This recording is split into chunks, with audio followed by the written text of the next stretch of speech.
Réflexion. Un espace pour une bonne compréhension et une bonne mise en pratique des préceptes de l'islam. Réflexion, une émission hebdomadaire présentée par Kamel Shekat sur Ifriqiya FM. بسم الله الرحمن الرحيم الحمد لله رب العالمين وصلى الله على سيدنا محمد النبي الأمين وعلى آله وصحبه والتابعين وبعد أيها الملأ الكريم السلام عليكم ورحمة الله وبركاته. En cette première semaine du mois de Shawwal, nous vous souhaitons tout d'abord Eid Mubarak Sa'id, taqabbalallahu minna wa minkum wa ghafarallahu lana wa lakum wa kullu amin wa antum bi khayrin insha'Allah. Nous sommes aujourd'hui, comme la semaine dernière, en compagnie de M. Boujnoun uniquement, du Haut Conseil islamique. Donc, si Boujnoun, taqabbalallahu minna wa minkum. Puisse Allah subhanahu wa ta'ala faire en sorte que l'Aïd revienne maintes et maintes fois, bi'idnillah. Et donc aujourd'hui nous avons décidé de parler un peu de soufisme. Alors nous, quand nous parlons de soufisme, nous parlons surtout d'éducation spirituelle, nous parlons de spiritualité, nous parlons de ce stade de l'adoration de Dieu qui s'inscrit dans l'ihsan, le bel agir ou bien la bienfaisance, qui est le paroxysme de ce que pourrait faire le croyant en termes d'adoration ou de culte. Pourquoi nous avons décidé de parler de cela? Parce que nous venons de terminer le mois de Ramadan, puisse Dieu subhanahu wa ta'ala agréer nos œuvres et les vôtres. Et le problème est que nous sommes beaucoup plus dans une consommation religieuse que dans l'adoration proprement dite, comme celle qui a été initiée par le messager de Dieu, alayhi salatu wassalam, qui nous a été aussi léguée par les compagnons et par les successeurs tabi'in. Et le problème est que chaque année, vous allez peut-être le confirmer, Monsieur Boujnoun, cette spiritualité que nous apporte le mois de Ramadan, elle est à chaque fois, surtout ces 10 dernières années, on va dire, elle est entachée par l'esprit sclérosé des wahhabites qui nous sortent cette histoire de zakat al-fitr. Doit-on s'en acquitter en numéraire, c'est-à-dire en donnant de l'argent, ou bien doit-on impérativement s'en acquitter en denrées alimentaires, comme l'a fait le messager de Dieu, alayhi salatu wassalam. Nous avons déjà eu l'occasion de parler de cela normalement. Ça ne nous coûtera absolument rien de faire un petit récapitulatif. Alors concernant zakat al-fitr, c'est une aumône légale, zakat, qui a été instituée en l'an 2 de l'Hégire, c'est-à-dire avant zakat al-amwal, avant l'aumône légale, qui est le troisième pilier de l'islam, après la prière et la profession de foi, et qui a été instituée en l'an 6, pour rappel, donc en l'an 2. Quand le jeûne du mois de Ramadan a été institué, cette zakat al-fitr, aumône de la rupture du jeûne, a été instituée. Le messager de Dieu, alayhi salatu wassalam, s'en est acquitté en denrées alimentaires, en donnant des dattes ou bien de l'orge, en donnant une mesure bien déterminée qu'on appelle en langue arabe sa', c'est-à-dire 4 poignées généreuses. Là, nous parlons des poignées généreuses, d'une poignée généreuse du messager de Dieu, alayhi salatu wassalam. Et les sahaba ont fait comme a fait le messager de Dieu, alayhi salatu wassalam. Ils se sont acquittés de cette zakat en denrées alimentaires. Pourquoi? Parce que à l'époque, même en termes de commerce, il y avait le troc. Le premier qui a frappé une monnaie pour les musulmans, c'est Abd al-Malik ibn Marwan, à l'époque omeyyade. Donc les musulmans de l'époque, même dans le négoce, utilisaient du troc et non de l'argent ou quelque autre moyen, monnaie d'échange. Et donc, à partir de là, certains ont décrété, comme c'est le cas pour les 3 principaux imams qui sont les imams Malik, Shafi'i et Ahmed ibn Hanbal, ils ont décrété que voilà, il s'agit d'un culte et le culte doit être rendu comme il a été institué par le messager de Dieu, alayhi salatu wassalam. Donc, l'imam Ahmed a été interrogé, peut-on donner de l'argent à la place des denrées alimentaires? Il a dit je crains que cela ne puisse passer. Abu Hanifa était d'un avis contraire, il disait que voilà, on peut donner de l'argent. Quand on parle d'Abu Hanifa, nous sommes dans la première génération des tabi'in, puisqu'Abu Hanifa a rencontré au moins, selon ce que rapportent certaines sources, au moins 6 compagnons du messager de Dieu, alayhi salatu salam. Il est le plus âgé des 4 principaux imams et il fait partie de la génération des successeurs, tabi'in, comme l'imam Malik.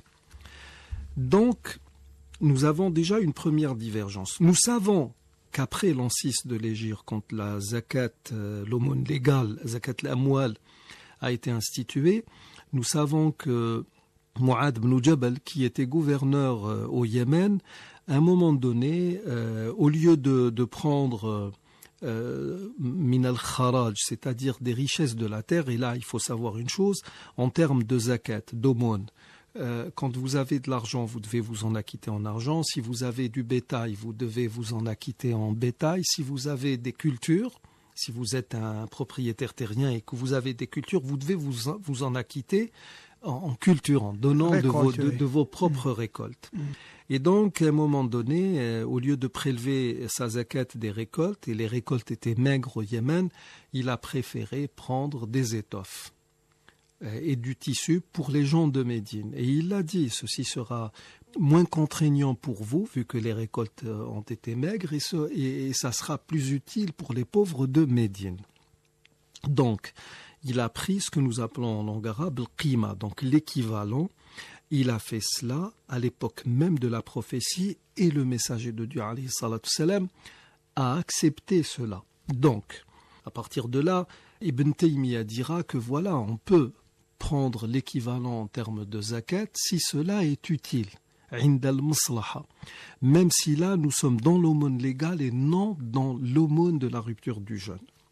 Mais ce qu'il faut savoir, c'est que à l'époque déjà de Muawiyah ibn Abi Sufyan, qui était calife omeyyade, et alors qu'il y avait encore pas mal de compagnons encore vivants, il a imposé le qima dans zakat al-fitr, et même qu'au lieu de donner un sa', par exemple du blé, du shem, qui était un blé de qualité supérieure, il disait qu'on devait donner un demi-sa', c'est-à-dire 2 poignées généreuses. Pourquoi ? Parce qu'il avait pris en considération la différence, l'écart en termes de coût pour le blé du Yémen et un autre blé.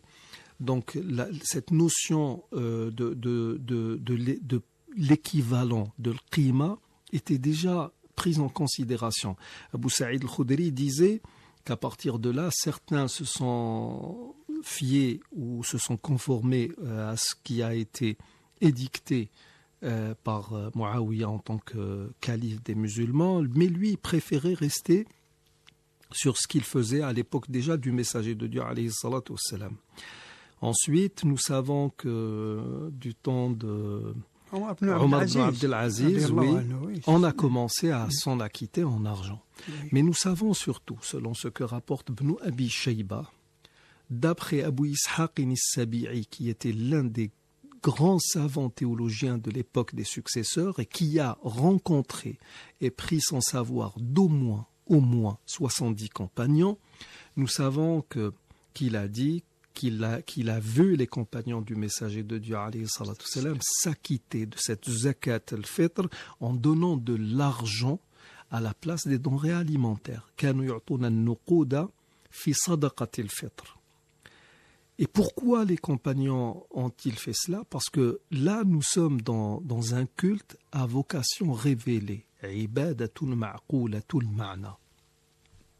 C'est une zakat qui est donnée en tant qu'expiation pour tout manquement ou verbiage survenu pendant le jeûne, et c'est aussi une zakat qui est donnée pour porter aide et assistance aux nécessiteux. Tu'matun lil masakin. Et il y a, oui, comme vous venez de le dire, il y a ce hadith où le messager de Dieu, alayhi salatu salam, a dit faites en sorte que les pauvres n'aient pas à quémander, à demander de l'aide en ce jour béni qui est le jour de l'Aïd.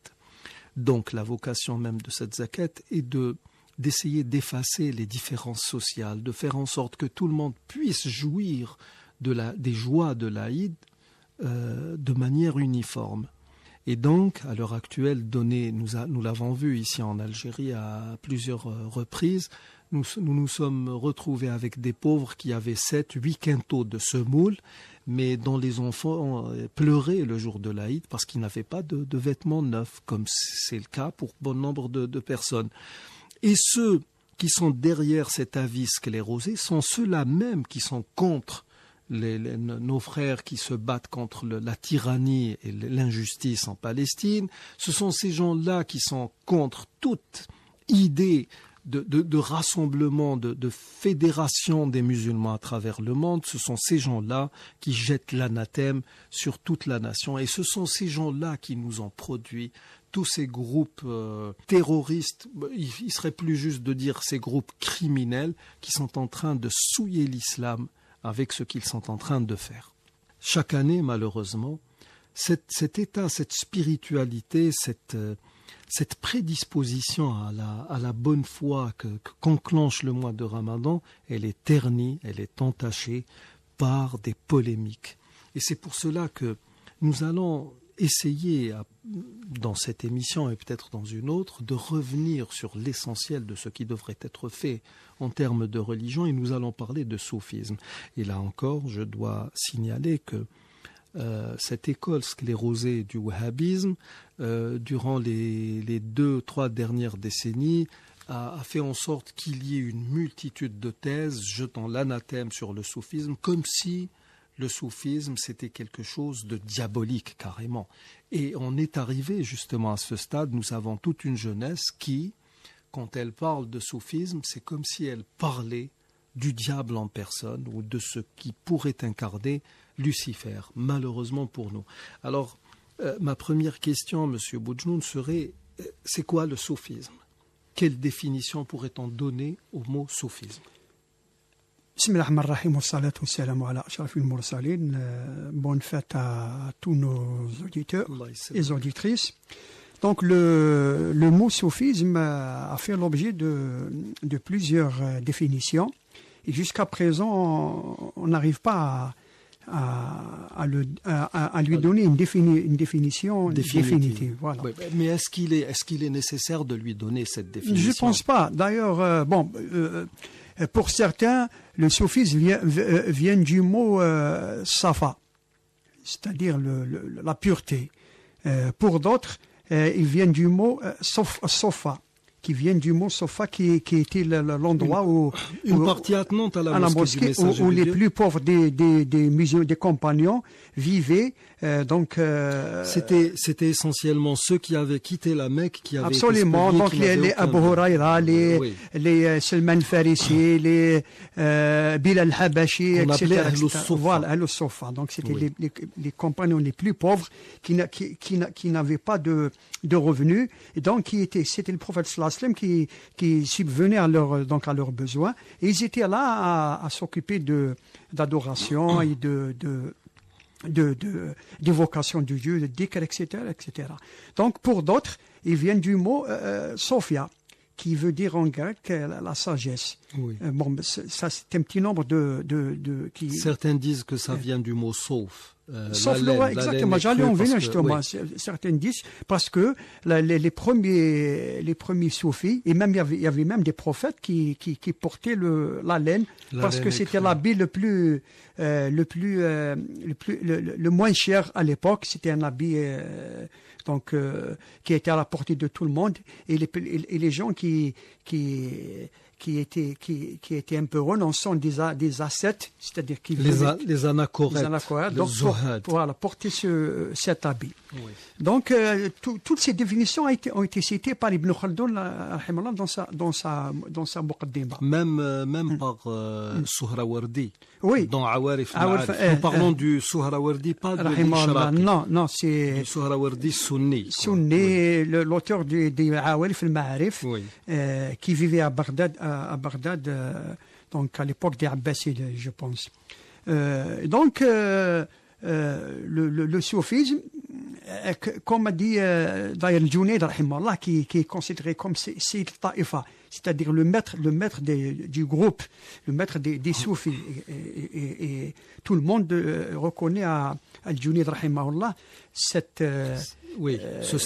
statut-là. Même là, puisque vous venez de le citer, même par exemple Cheikh l'Islam Ibn Taymiyyah ou bien Ibn Jawzi dans son livre Sifat al-Safwa, il le cite comme étant une icône. Absolument, c'est une icône. Et moi, ce que je n'arriverai jamais à comprendre, c'est quand je vois un petit wahhabi de bas étage du 20e, 21e siècle dire que voilà, non, ça c'est un hurluberlu. Wallah, moi je ne blâme pas les wahhabites, la masse des wahhabites.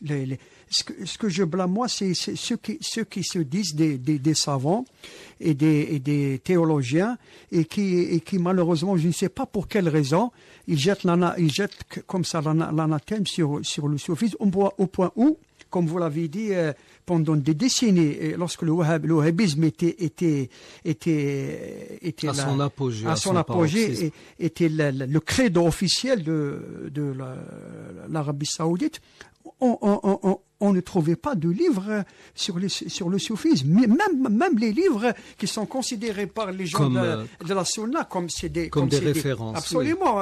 Ihya Ulum al-Din, Risalat al-Qushayri, Awirf al-Ma'arif, comme vous l'avez cité, les livres de Ahmed Zarruq, on ne pouvait pas les trouver. C'est incroyable. Donc, c'est dire que ces gens-là, la masse, elle est soumise à un lavage de cerveau vraiment terrible. Hein. Donc moi, je les plains pas. En tout cas, avec tout ce qui se passe à Gaza, maintenant, on sait à un moment donné, quand on parlait de ces gens-là, on nous traitait de complotistes, carrément. Mais maintenant, moi, je ne suis pas étonné lorsque quelqu'un comme l'épouse de Clinton, Hillary Clinton dit que nous avons utilisé le wahhabisme pour combattre le communisme. Donc, ça s'explique. Ça s'explique, ils l'ont fait parce que, il faut le dire, il y a des cercles occultes en Occident et qui ne dorment pas. Hein. Ils sont actifs. Ça travaille. H24, ça travaille parce que pour eux, l'islam, c'est une menace. Et ma foi, j'ai vu, moi, avant-hier, la prière de l'Aïd dans beaucoup de capitales occidentales, et vraiment, ça leur fait peur. Absolument, ça leur fait peur. Des dizaines de milliers de gens qui font la prière en plein air comme ça. La mosquée de Paris a été obligée de faire trois offices. Et c'est pas uniquement des gens d'origine arabe ou c'est des Européens qui embrassent l'islam chaque jour que Dieu fait. Et donc, ça menace en quelque sorte. Malgré que ces gens-là, ce sont des gens qui pratiquent leur religion tranquillement, ils ne menacent personne. Mais l'Occident, il a peur pour ses intérêts. Et on le voit chaque jour que Dieu fait ce qui se passe à Gaza. Donc l'Occident a des intérêts au Moyen-Orient et il veut maintenir ses intérêts. Et puisque l'islam est là dans le Moyen-Orient, donc il faut un islam sclérosé. Absolument. Donc diviser pour régner, ça a été toujours la règle pour l'Occident. Et maintenant, pour revenir justement à votre question, الجنيد رحمه الله dit التصوف حال وليس مقال. Donc c'est un état spirituel. Ce ne sont pas on des le propos. vit. Voilà. Et tous les grands maîtres soufis qui ont écrit sur les règles du soufisme, les principes du soufisme, mabadi tasawwuf, se réfèrent au Coran et à la Sunna.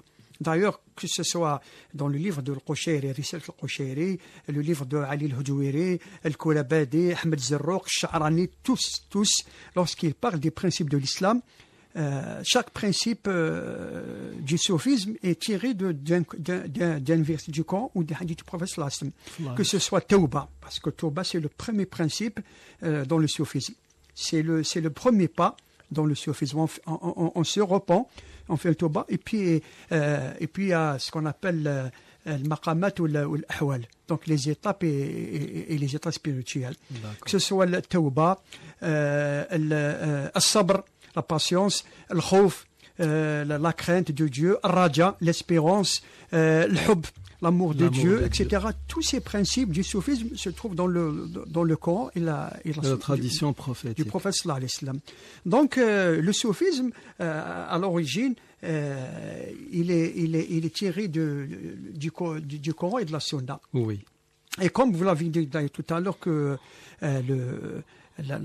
l'appellation n'a pas d'importance. D'ailleurs, je me souviens en 1987, lors des fameux séminaires sur la pensée islamique qui se tenaient en Algérie, du temps de Abdelrahman Chiban, rahimahullah. Ça a commencé avec le Mouloud Qasim, et ça a continué avec Bou'alam Baghi, avec Abdelrahman Chiban, etc., jusqu'aux années 90.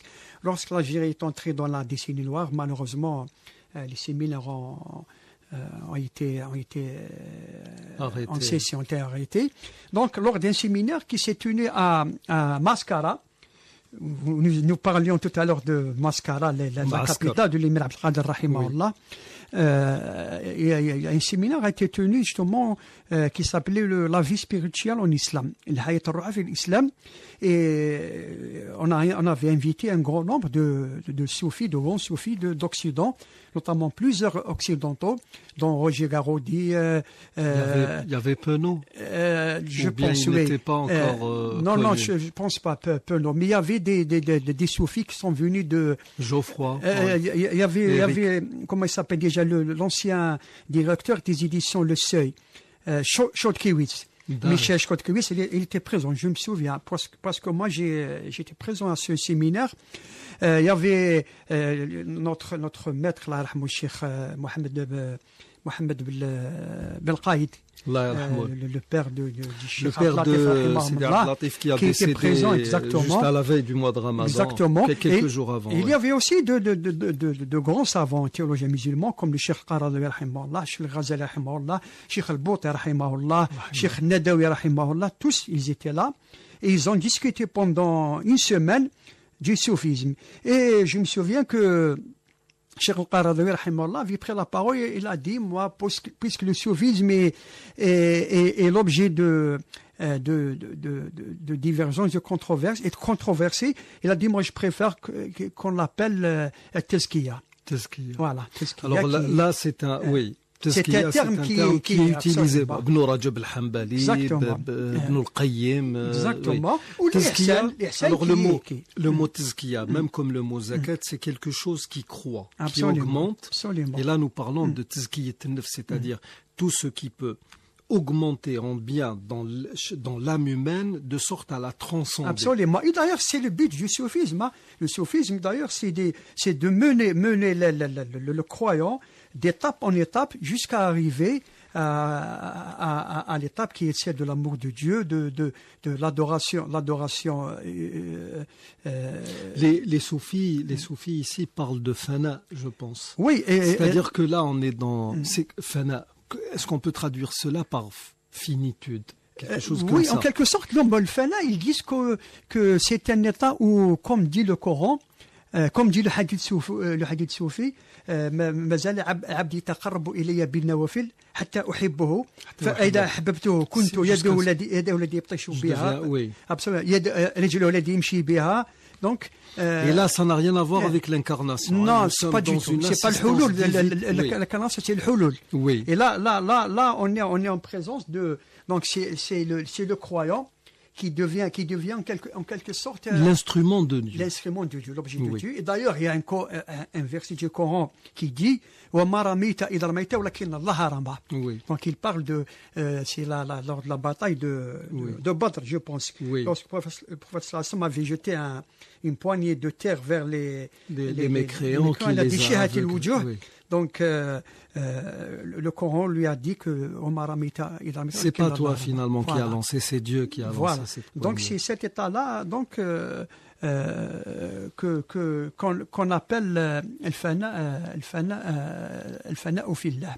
Donc, voici en grosso modo l'origine du soufisme et les principes du soufisme, qui est une science tout à fait islamique, vous avez cité tout à l'heure le hadith, le fameux hadith de Sidna Omar sur les trois niveaux de la religion, qui sont l'islam, la foi et moi j'aime bien le mot bel agir. Le bel agir, comme l'avait traduit, je pense, Jacques Berck. Oui. Voilà. D'accord. Donc ça c'est pour la définition. Je voudrais revenir justement à ce que vous avez cité tout à l'heure, l'imam, le Cheikh al-Qaradawi, rahmatullahi alayhi, qui a dit, puisqu'il y a controverse au sujet du mot soufisme lui-même, Soufiyya Tasawwuf, moi je préfère parler de Tazkiya. C'est un terme qui revient chez Ibn Rajab al-Hanbali entre autres et Ibn al-Qayyim, pour ne citer que ces deux-là. Deux figures qui normalement font consensus, puisque ce sont des gens qui sont utilisés comme argument autant par les criminels des groupes terroristes que par les wahhabites, les madakhila, les je ne sais quoi. D'accord. Qu'est-ce que cela aurait-il pu coûter? Et là, je suis en train de poser une question que se pose le néophyte, celui qui n'a pas de science avérée, celui qui a une connaissance rudimentaire des principes de l'islam ou des bases de l'islam. Qu'est-ce que cela aurait-il coûté à ces gens-là qui passent leur temps à nous parler de conformité rigide à la religion, d'aller vers ce type d'éducation? C'est-à-dire, je suis musulman, je dois être comme l'ont été tous les messagers de Dieu, c'est-à-dire un vecteur du paradis. Je suis là pour essayer d'emmener le maximum de monde avec moi au paradis, parce que moi aussi j'ai envie d'aller au paradis, et non l'inverse. Qu'est-ce que cela aurait-il coûté à ces sclérosés mentaux d'être bon, ne serait-ce que bon avec les autres? J'arriverai jamais à comprendre. Et vous savez, je connais quelqu'un qui était trompettiste dans un cabaret et qui du jour au lendemain devient un super savant, un super musulman, qui jette l'anathème sur tout le monde, qui ne dit pas salam, qui ne parle pas aux gens, qui regarde les gens d'un mauvais œil. Et voilà pourquoi, parce que lui c'est un super musulman et les autres ils sont tous mauvais. Il faut les emmener en enfer. Ils ne méritent que l'enfer. Donc, est-ce que là, sommes-nous, vous avez parlé tout à l'heure de brainwashing, de lavage de cerveau. Mais est-ce que nous sommes dans le lavage de cerveau ou bien sommes-nous plutôt dans des complexes qui se sont révélés après que ces gens-là aient pris conscience d'une réalité qui est celle de la religion? Parce qu'on n'arrive plus à comprendre quoi que ce soit. Normalement, moi, j'étais dans le mauvais chemin. Aujourd'hui, Dieu m'a fait ce don que de me repentir, de revenir vers lui. Normalement, je devrais devenir, je ne sais pas moi, une porte, un pont qui mènerait les gens vers ce cheminement qui est le repentir, et non l'inverse.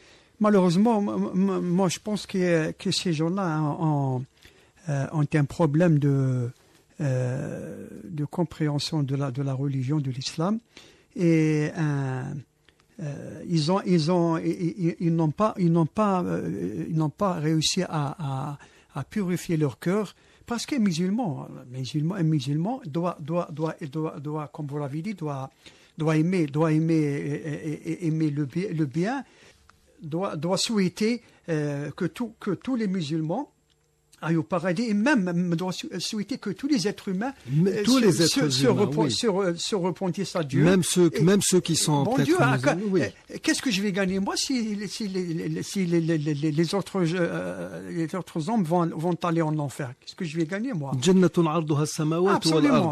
La largeur, c'est les cieux et la terre. Il y a de la place pour tout le monde au paradis, vous savez. Il n'y a pas de problème. Absolument. Oui. Donc, au contraire, nos grands compagnons disaient, comme Omar Khattab, il disait, Wallah, si Dieu dit que tous les hommes vont aller au paradis sauf un, c'est moi. Je penserais qu'il s'agirait de moi. Voilà.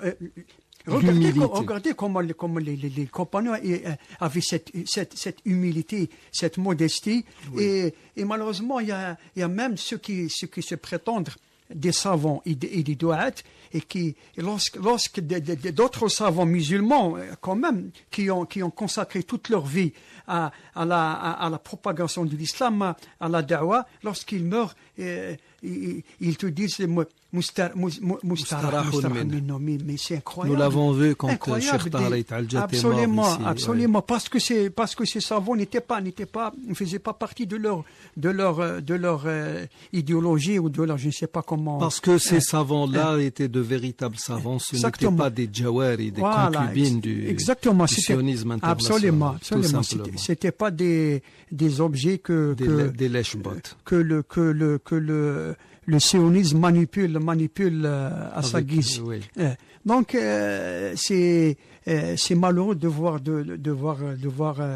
ces choses-là, parce que moi je pense que ces gens qui se disent wahhabites, ils sont restés bloqués au niveau de l'islam. Ils n'ont même pas encore atteint le niveau de la foi, encore moins celui de l'ihsan. C'est des gens qui malgré qu'ils prétendent être des savants, mais ils sont toujours bloqués au niveau de l'islam. Donc, je ne sais pas, moi, je pense que même quand on n'est qu'au niveau de l'islam, normalement, cet islam est en mesure quand même de vous réformer à telle enseigne que vous deveniez vraiment une clé qui ouvre toutes les portes du bien et qui ferme toutes les portes du mal, normalement. Il y a un problème dans cette islamité. L'islam, déjà, à ses premiers stades, c'est vraiment quelque chose qui change la vie d'un homme en bien. Donc il y a un problème qui est peut-être beaucoup plus profond. Je ne sais pas, moi je pense que ça a beaucoup plus un rapport avec les complexes que peuvent avoir ces gens-là. Oui, tout à fait. Les complexes, et ma foi, il ne faut pas l'exclure, parce que il y a certaines. D'ailleurs, je me souviens, la dernière fois, j'étais en train d'écouter une vidéo de notre ami Fares. Je ne sais pas si c'était vous qui me l'avait envoyé, quelqu'un me l'a envoyé, qui parlait justement d'une université en Israël, en Palestine occupée. Oui, celle-là, elle est connue. Absolument. Qui forme des théologiens en bonne et due forme, formés dans les sciences islamiques, et qui sont des agents du sionisme, qui sont là pour... D'ailleurs, ces gens-là ont au moins une centaine de sites Internet. C'est pour cela que les gens doivent faire très très attention, surtout ceux qui cherchent l'information sur Internet. Absolument. Vous tombez très très souvent sur des sites qui sont des sites dévoyés, qui travaillent parce que les savants auxquels se réfèrent certains de ces pseudo prédicateurs, par exemple Ibn Taymiyyah rahimahullah, dans ses fatwas, Ibn Taymiyyah dit beaucoup de bien du soufisme. Oui, absolument. Il fait les éloges de beaucoup de Junayd, Rabi' al-Adawiyya, Hassan al-Basri, etc. Abdullah ibn al-Mubarak, etc. Ibn al-Qayyim a fait le commentaire de Madarij al-Salikin, qui est un grand livre de soufisme. Madarij al-Salikin, sharh manazil سائرين إلى حضرة رب العالمين. C'est comment il s'appelle, il est d'origine afghan, Cheikh l'Islam al-Harawi. Cheikh l'Islam al-Harawi, qui c'est un livre de soufisme par excellence. Absolument. Ibn al-Qayyim a fait son commentaire. Il a fait les éloges de ce livre. Ibn al-Jawzi aussi, qui est un grand savant hanbalite, dans son Sifat Safwa, que j'ai eu l'honneur de le traduire, bien, il cite des dizaines de grands soufis, comme Hassan al-Basri, Malik ibn Dinar, Sarri Saqti, qui est l'oncle maternel de Junayd, Rabi' al-Adawiyya, Abdullah ibn Mubarak, Abdullah al-Sulami, Daoud al-Ta'i, Bishr al-Hafi, Abu Tayyib al-Makki, al-Muhasibi, etc. Bishr al-Hafi, qui était un bouhloul, c'est-à-dire que c'était un anachorète, quelqu'un qui s'est détaché du monde, un derwish, comme on dit, et l'imam Ahmed ibn Hanbal, quand il le voyait dans la rue, il le suivait pas à pas. C'est un contemporain. Contemporain, il disait, moi, j'ai une connaissance des préceptes de la religion. Cet homme est un connaisseur de Dieu. Exactement. Arifun billah. Exactement. Et donc, les grands savants hanbalites, auxquels se réfèrent soi-disant ces pseudo-prédicateurs, n'ont jamais condamné le soufisme en tant que tel. C'est vrai que même le soufisme, il faut le reconnaître, il y a eu des dérives, comme toutes dans les sciences musulmanes, il y a eu des dérives. Hein. La théologie a donné les Mu'tazila, oui. le fiqh a donné certaines takfiriyin, qui jette l'anathème sur tout le monde, sur tout le monde, absolument. Et le soufisme aussi il y a certaines dérives. C'est vrai que comment il s'appelle moi, écoutez, là, j'aimerais bien intervenir, c'est-à-dire que voilà. Moi, quand vous me parlez, par exemple, de certaines personnalités comme le Hallaj, c'est un soufisme que je n'approuve pas du tout. Absolument. Donc, le Hallaj a été condamné par la plupart des soufis. Il faut oui, mais attendez. Non, mais il y a aussi autre chose. C'est que il a été condamné. Et il a été tué, c'était un crime politique. Hein, ça n'a rien à voir avec la théologie. D'ailleurs, il est resté 12 ans en prison. Et il y a eu 7 ou 8 califes qui se sont succédés et personne n'a osé le condamner. Oui. Donc, ça prouve... Il n'était pas pendant 12 ans en prison. Il était dans la controverse pendant 12 ans. Non, absolument. Mais le Hallaj, il a dit, par exemple, là, entre autres, il parlait de hulul, c'est-à-dire d'une sorte d'incarnation. Il dit donc j'ai Dieu sous ma soutane, sous ma djubba. C'est honnêtement et le Ghazali rahimahullah a dit Al-Hallaj comme il a trébuché, comment on dit en arabe, ولم يجد من يأخذ بيده. Donc il n'a pas trouvé personne pour le récupérer. Donc c'est vrai. C'est pour ça que certains savants nous disent à la décharge de Al-Hallaj, on dit qu'il était dans l'extase.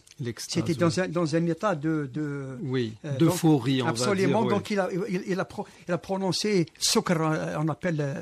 C'est l'ivresse, une sorte d'ivresse spirituelle. Oui. C'est le sukr. Donc et là encore, je me permets de parler de cela sans même porter un jugement sur sa propre foi, parce que je ne sais pas moi. Absolument. Et Dieu subhanahu wa ta'ala, il n'a jamais renié sa foi. Oui. Il n'a jamais renié sa foi. Il a dit, même lorsqu'ils ont voulu le tuer, il a toujours proclamé sa foi en Dieu, l'unicité de Dieu. Donc personne là ne peut. Là encore, par exemple, quand je lis Ibn Taymiyyah, Ibn al-Qayyim, quand il parle de celui qu'on qualifie de l'imam al-Akbar, Ibn Arabi.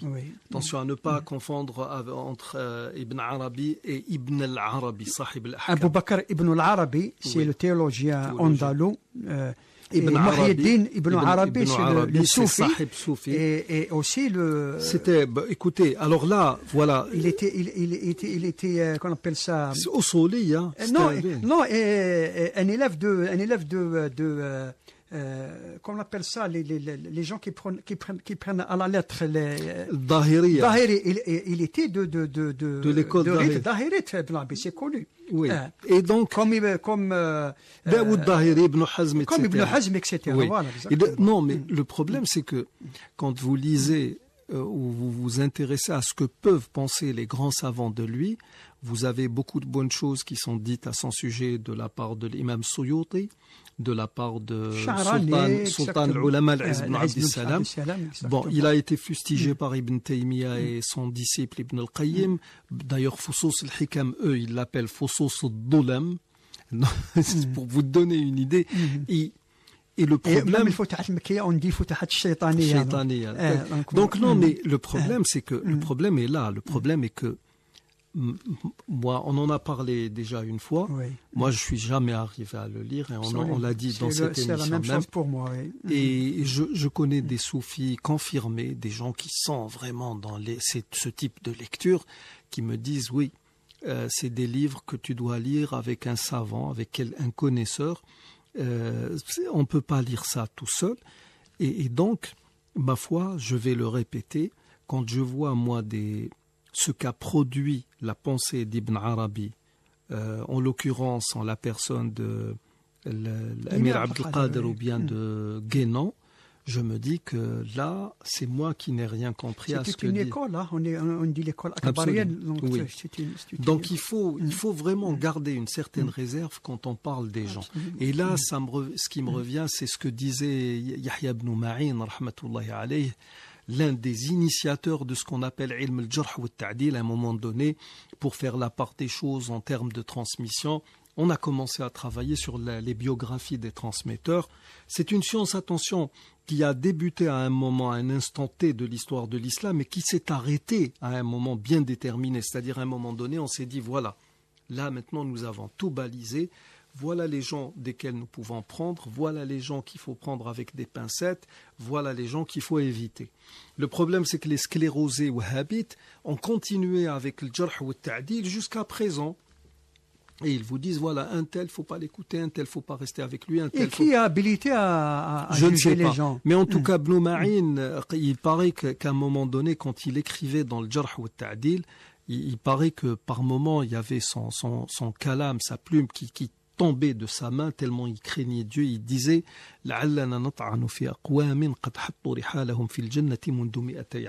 peut-être que nous sommes en train de médire de personnes qui ont déposé leur bagage au paradis depuis 200 ans. Nous sommes au deuxième siècle de l'Hégire, la fin du deuxième siècle.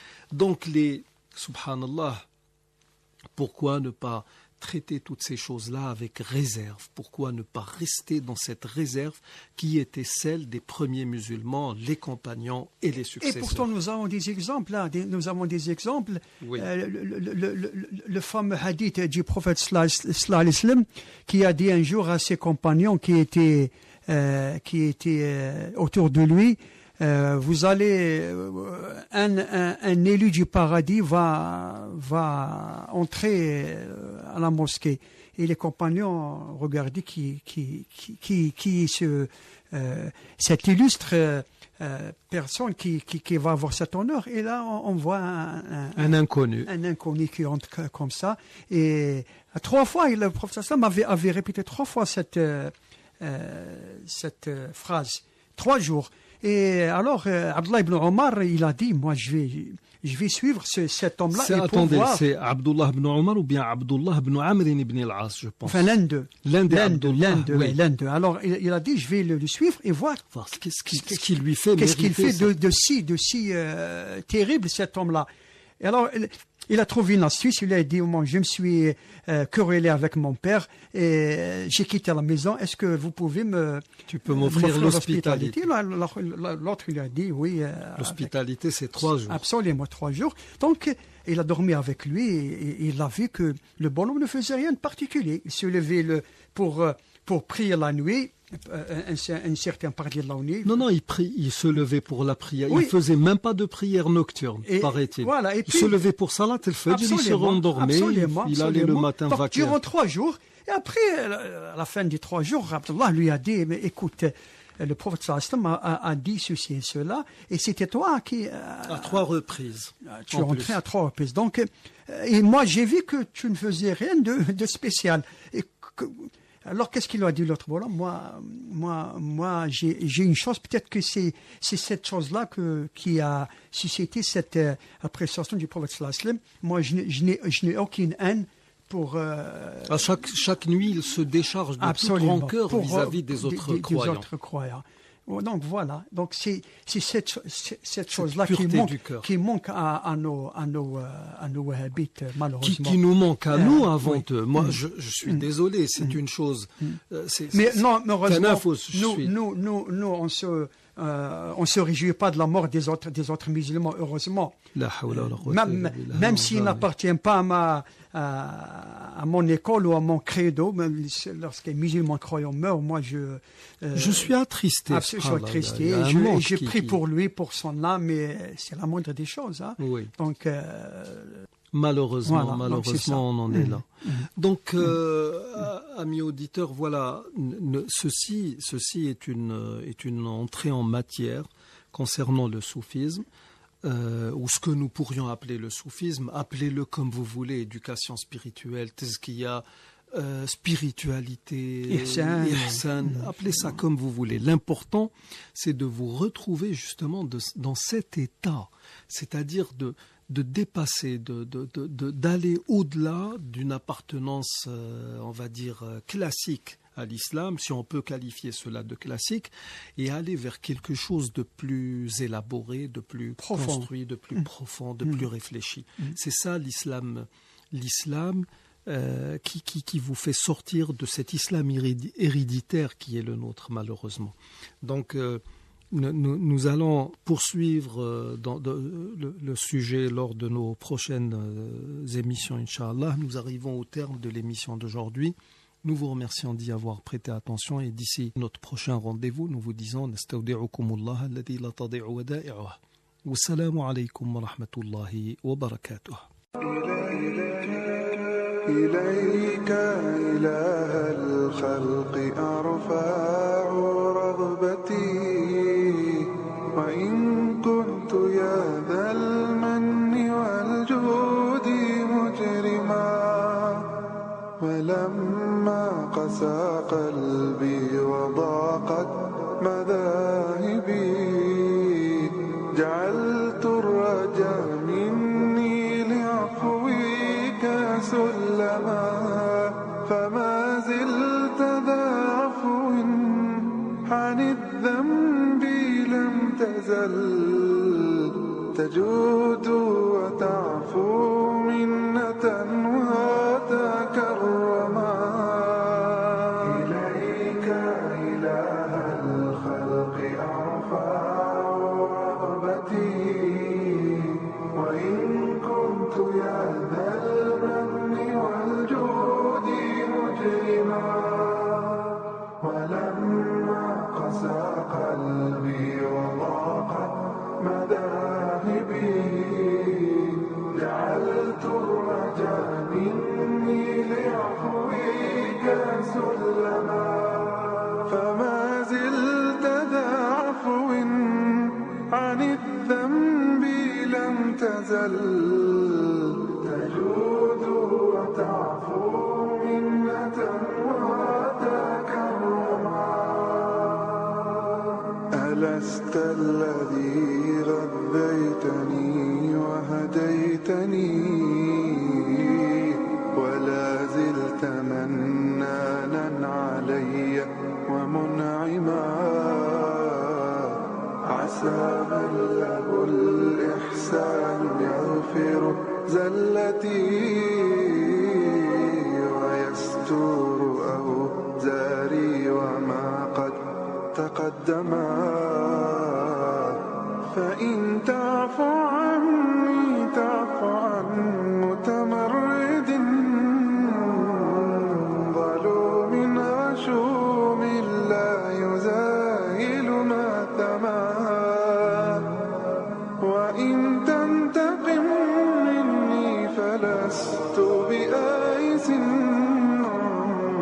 ولو أدخلوا نفسي بجرم جهنم إليك إله الخلق أرفع رغبتي وإن كنت يا ذا المن والجود مجرما ولما قسى قلبي وضاقت مذاهبي جعلت الرجاء مني لعفوك سلما فما زلت ذا عفو عن الذنب لم تزل تجود وتعفو منة وتكرما فصيحا إذا ما كان في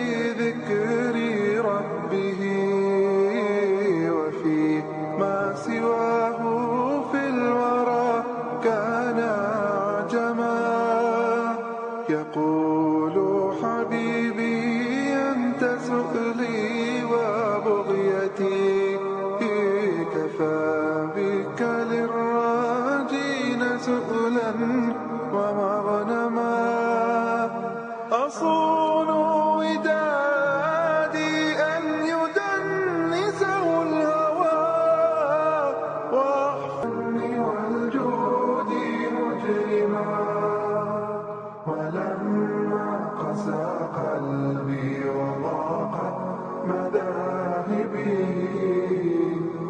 جعلت الرجاء مني لعفوك سلما فما زلت ذا عفو عن الذنب لم تزل تجود وتعفو منة وتكرما ألست الذي غذيتني وهديتني ولا زلت منانا علي ومنعما عسى من له الإحسان